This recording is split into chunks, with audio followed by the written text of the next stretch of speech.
ចងក៏បានវាទៅទៅហៅសុភាទន្សាយឲ្យមកកាត់ក្តីក្នុងរឿងនេះពេលសុភាទន្សាយមកដល់ចងបាននិយាយរៀបរាប់សពសេចក្តី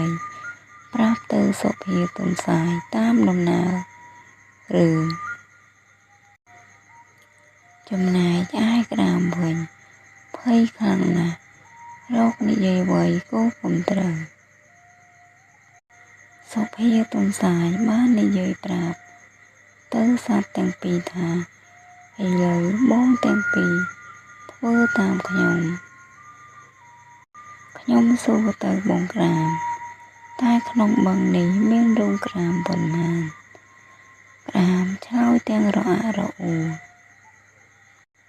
ដោយមិនបានដឹងថារូងរបស់ខ្លួនក្នុងបឹងនេះមានប៉ុន្មាននោះទេ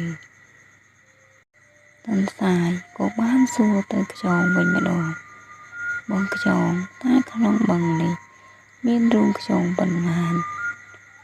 ខ្យងបានឆ្លើយតបទៅទន្សាយទាំងក្បោះក្បាយទន្សាយពេលដែលស្ដាប់ឮសត្វទាំងពីរនិយាយចប់ហើយទន្សាយក៏បានឲ្យត្រីមួយក្បាលហើរចូលទៅក្នុងបឹងនោះដើម្បី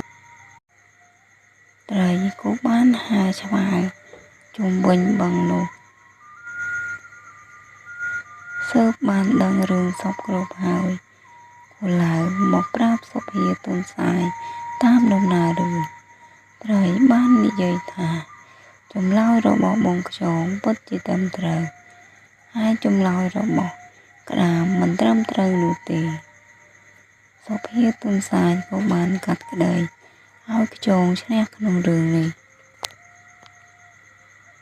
ដូច្នេះបងប្អូនរឿងនេះសូមបញ្ចប់ត្រឹមនេះ